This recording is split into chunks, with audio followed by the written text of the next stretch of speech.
샬롬, 하나님의 귀한 자녀 여러분.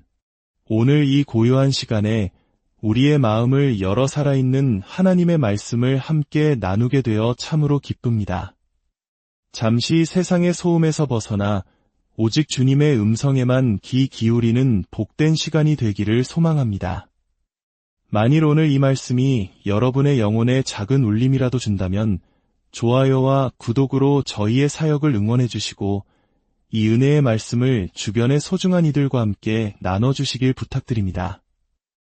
여러분의 작은 손길 하나하나가 하나님의 나라를 확장하는 귀한 씨앗이 될 것입니다.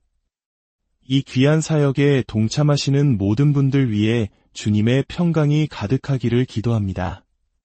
새해가 되면 우리는 저마다 새로운 다짐을 하곤 합니다. 올해는 꼭 성경을 일독하리라, 매일 기도하는 시간을 가지리라, 더 나은 사람이 되리라. 하지만 우리의 결심이 얼마나 쉽게 무너지는지요. 마치 생일 케이크에 촛불을 끄며 소원을 비는 어린아이처럼 우리는 종종 하나님께 무언가를 바라기만 할 때가 많습니다. 새 차를 갖게 해달라고 소원을 빌지만 결국 직장을 구해 열심히 일해야 차를 살 수 있다는 것을 압니다. 좋은 배우자를 만나게 해달라고 별똥별에 빌지만 용기를 내어 누군가에게 다가가야 관계가 시작된다는 것을 압니다. 소원은 간절한 바람이긴 하지만 그것을 이루기 위한 나의 노력과 행동이 빠져 있는 어쩌면 막연한 기대에 가깝습니다. 혹시 우리는 기도를 그런 소원 빌기처럼 여기고 있지는 않습니까? 하나님, 저를 더 나은 남편이 되게 해주세요. 라고 기도하면서 아내를 위해 구체적으로 무엇을 해야 할지는 고민하지 않습니다. 하나님, 이 중독에서 벗어나게 해주세요. 라고 부르짖으면서 그 중독을 끊기 위한 구체적인 행동 계획은 세우지 않습니다. 물론 하나님은 우리의 기도를 들으시고 응답하십니다. 하지만 대부분의 경우 하나님은 마법처럼 우리의 문제를 짜내고 없애주시는 것이 아니라 그 문제를 이겨낼 수 있는 의지와 용기, 그리고 방법을 우리에게 허락하십니다. 우리의 행동을 통해, 우리의 순종을 통해 역사하십니다. 오늘 우리가 함께 묵상할 시편 19편은 바로 이러한 기도의 진정한 의미를 보여줍니다. 시편 기자인 다윗의 기도는 단순한 소원 빌기가 아니었습니다. 그것은 하나님의 뜻을 향한 간절한 갈망이자 그 뜻대로 살아가기 위한 구체적인 행동 계획이었습니다. 먼저 시편 19편의 가장 마지막 구절, 다윗의 아름다운 기도를 함께 보겠습니다. 시편 19편 14절입니다. 나의 반석이시여 나의 구속자이신 여호와여 내 입의 말과 마음의 묵상이 주님 앞에 연락되기를 원하나이다. 이 얼마나 아름다운 기도입니까? 오늘 이 시간 이 기도가 저와 여러분의 기도가 되기를 소망합니다.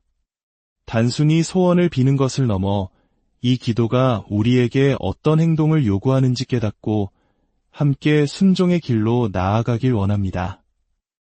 다윗은 이 기도를 통해 하나님을 기쁘시게 하는 삶을 살고 싶다는 간절한 소망을 표현합니다. 그는 깨끗한 입술과 깨끗한 마음을 갖게 해달라고 간구합니다. 이 짧은 기도 안에는 자기 자신에 대한 깊은 통찰과 하나님에 대한 위대한 고백이 담겨 있습니다. 먼저 다윗은 하나님의 도우심 없이는 자신의 힘만으로는 결코 하나님을 기쁘시게 할 수 없는 연약한 존재임을 고백합니다. 이사야 선지자가 하나님의 영광을 언뜻 본 순간 화로다 나여 망하게 되었도다. 나는 입술이 부정한 사람이여 라고 외쳤던 것처럼 다윗 또한 거룩하신 하나님 앞에 자신의 죄된 본성을 깊이 깨달았던 것입니다. 그는 자신의 입에서 나오는 말이 얼마나 쉽게 하나님께 죄를 짓는지, 자신의 마음속 생각이 얼마나 자주 죄를 향하는지를 알았습니다. 그래서 그는 자신의 외적인 모습, 즉 다른 사람들에게 보여지는 입의 말이 주님께 받아들여지기를 기도했습니다. 동시에 그는 내면의 모습, 즉 마음의 묵상 또한 주님 보시기에 합당하기를 간구했습니다. 다윗은 마음의 생각이 곧 입의 말로 드러난다는 것을 알았기 때문입니다. 마음속에 가득한 것이 입으로 나오는 법입니다. 이처럼 다윗은 하나님 앞에서 자신의 완전한 무능함과 하나님의 도우심에 대한 절대적인 의존을 선포합니다. 하나님, 주님의 도움이 없이는 제 입술도 제 마음도 정결할 수 없습니다. 저를 도와주소서. 동시에 다윗은 하나님이 어떤 분이신지를 위대하게 선포합니다. 나의 반석이시여 나의 구속자이신 여호와여, 자신의 죄와 연약함을 깊이 깨달은 사람에게는 반석과 구속자가 절실히 필요합니다. 마치 모래 위에 지은 성이 아무리 화려해도 작은 파도에 쉽게 무너져 내리지만 거대한 바위 위에 세운 집은 어떤 폭풍 후에도 흔들리지 않는 것처럼 하나님은 우리의 흔들리지 않는 견고한 반석이 되어주십니다. 한국의 많은 믿음의 선배들이 일제 강점기와 6.25 전쟁의 잿더미 속에서 모든 것을 잃었을 때 오직 하나님 한 분을 삶의 반석으로 삼고 다시 일어섰던 것처럼 하나님은 우리의 영원한 피난처요, 힘이십니다. 또한 하나님은 우리의 구속자, 즉 우리를 죄의 노예 상태에서 값을 치르고 건져내시는 분이십니다. 하나님은 우리의 죄를 없애주실 수 있으며 선하고 옳은 일을 하고자 하는 새로운 갈망을 우리 마음에 심어주실 수 있습니다. 그렇다면 무엇이 다윗으로 하여금 이토록 위대한 기도를 드리게 만들었을까요? 그가 막연히 소원을 빈 것이 아니라 구체적인 행동 계획을 가지고 있었다는 증거는 어디에 있을까요? 그 해답은 시편 19편의 나머지 부분에 있습니다. 다윗의 기도는 하나님께서 자신을 드러내신 두 권의 위대한 책을 깊이 묵상한 결과였습니다. 하나님이 우리에게 주신 첫 번째 책은 바로 자연이라는 책입니다. 신학자들은 이를 일반 계시라고 부릅니다. 다윗은 시편 19편 1절에서 이렇게 노래합니다. 하늘이 하나님의 영광을 선포하고 궁창이 그의 손으로 하신 일을 나타내는도다. 날은 날에게 말하고 밤은 밤에게 지식을 전하니 언어도 없고 말씀도 없으나 그 소리가 온 땅에 통하고 그의 말씀이 세상 끝까지 이르도다. 창조 세계는 하나님의 영광을 소리 없이 외치는 거대한 스크린입니다. 밤하늘을 수놓은 무수한 별들, 아침을 여는 장엄한 일출, 계절마다 옷을 갈아입는 산과들, 그 모든 것이 살아계신 창조주 하나님의 능력과 지혜, 그리고 아름다움을 증거하고 있습니다. 이 자연이라는 책은 모든 인류가 읽을 수 있도록 펼쳐져 있습니다. 글을 모르는 사람도 다른 언어를 쓰는 사람도 모두 이 책을 통해 창조주가 계시다는 사실을 알 수 있습니다. 과학자들에 따르면 우리 은하에만 수천억 개의 별이 있고 우주에는 그런 은하가 또 수천억 개가 있다고 합니다. 그 숫자를 헤아리는 것은 인간의 능력 밖입니다. 그런데 하나님은 그 모든 별들의 이름을 아시고 부르십니다. 이 얼마나 놀라운 권능입니까? 하나님은 자신의 영광을 과시하고 계신 것입니다. 자연을 깊이 들여다볼 때 우리는 결코 스스로를 위대하다고 생각할 수 없습니다. 오직 위대하신 하나님을 찬양하게 될 뿐입니다. 하지만 이 자연이라는 책에는 한계가 있습니다. 로마서 한 장에서 사도 바울이 말한 것처럼 창조세계는 하나님의 살아계심과 그의 능력을 분명히 보여주어 아무도 핑계하지 못하게 합니다. 즉, 이 책은 우리를 정죄하기에는 충분하지만 우리를 구원하기에는 불충분합니다. 자연은 우리에게 하나님이 계시다는 것을 알려주지만 우리가 어떻게 그 하나님과의 깨어진 관계를 회복하고 구원에 이를 수 있는지는 말해주지 않습니다. 그래서 우리에게는 두 번째 책이 필요합니다. 하나님이 우리에게 주신 두 번째 책, 그것은 바로 성경, 하나님의 말씀입니다. 신학자들은 이것을 특별 계시라고 부릅니다. 만약 자연이라는 책이 하나님의 존재를 알려주는 교과서라면 성경은 하나님 자신을 가장 완전하고 명확하게 보여주는 하나님의 자기소개서와 같습니다. 다윗은 이 성경을 얼마나 사랑했는지 모릅니다. 그가 가졌던 성경은 모세오경 정도에 불과했지만 그는 내가 주의 법을 어찌 그리 사랑하는지요. 내가 그것을 종일 작은 소리로 을조리나이다. 라고 고백했습니다. 하물며 신구약 66권, 하나님의 완전한 계시를 손에 쥔 우리는 얼마나 더 이 말씀을 사랑하고 묵상해야 하겠습니까? 다윗은 시편 19편에서 우리가 왜 이 성경을 읽어야 하는지 6가지 놀라운 이유를 제시합니다. 이것은 우리의 입의 말과 마음의 묵상이 하나님께 연락되기 위해 반드시 필요한 것들입니다. 첫째, 우리는 구원을 얻기 위해 성경을 읽어야 합니다. 7절은 여호와의 율법은 완전하여 영혼을 소생시키며 라고 말합니다. 소생시킨다는 것은 죽은 것을 다시 살린다는 뜻입니다. 죄로 인해 죽었던 우리의 영혼을 다시 살리는 능력은 오직 완전하신 하나님의 말씀에만 있습니다.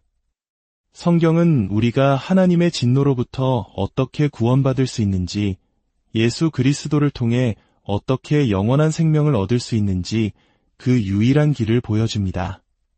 둘째, 우리는 지혜로워지기 위해 성경을 읽어야 합니다.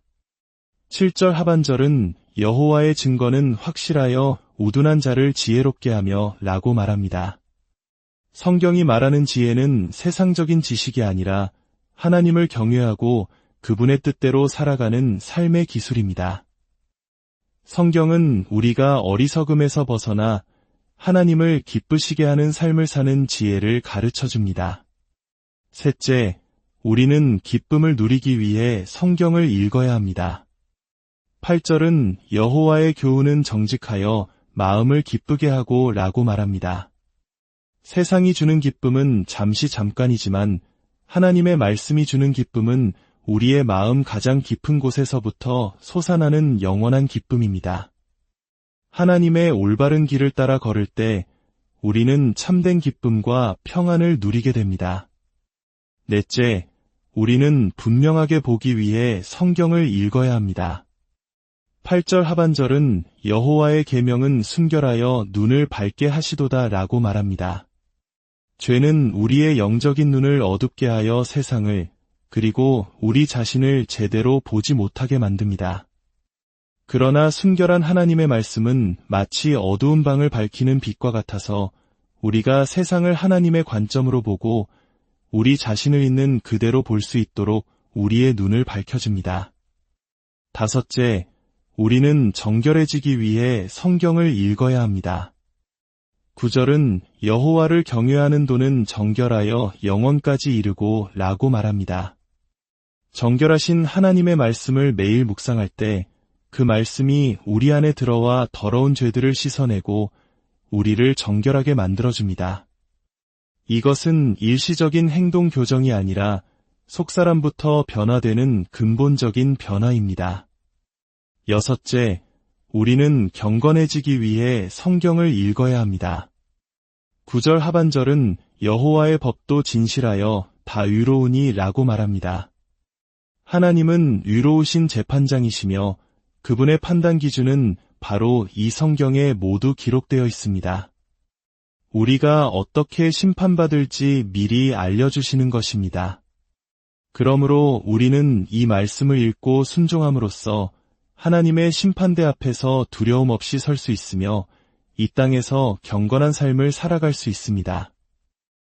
이 놀라운 말씀의 가치를 깨달은 다윗은 이렇게 외칩니다.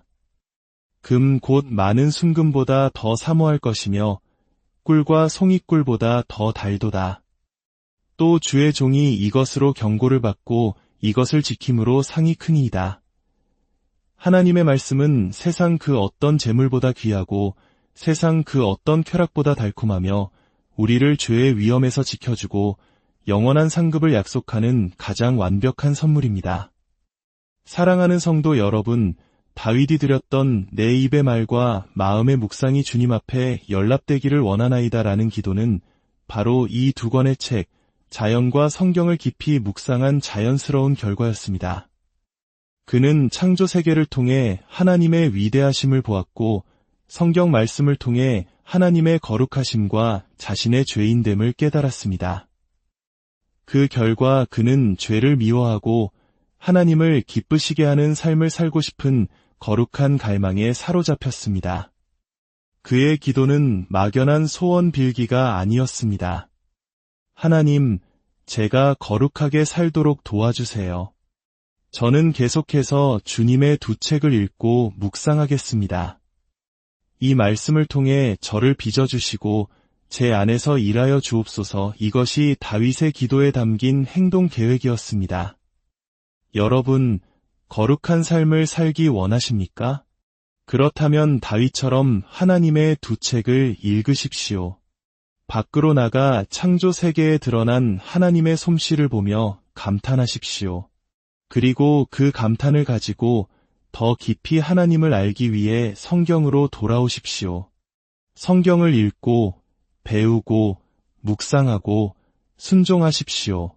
그럴 때 거룩함을 향한 우리의 갈망은 더욱 커질 것이며 우리의 삶은 점차 하나님을 닮아가게 될 것입니다. 이제 이 시간 우리의 마음을 모아 다윗의 기도를 우리의 기도로 함께 드리겠습니다. 나의 반석이시여 나의 구속자이신 여호와여, 내 입의 말과 마음의 묵상이 주님 앞에 연락되기를 원하나이다. 아버지 하나님, 오늘 우리에게 주신 이 귀한 말씀을 마음에 새깁니다. 우리가 주님께서 주신 자연과 성경이라는 두 권의 책을 사랑하고 매일 묵상하게 하옵소서. 그리하여 우리의 입에서 나오는 모든 말과 우리 마음속의 모든 생각이 오직 주님께 기쁨이 되며 영광이 되게 하여 주옵소서. 우리의 반석이시여 구속자이신 예수 그리스도의 이름으로 기도드립니다.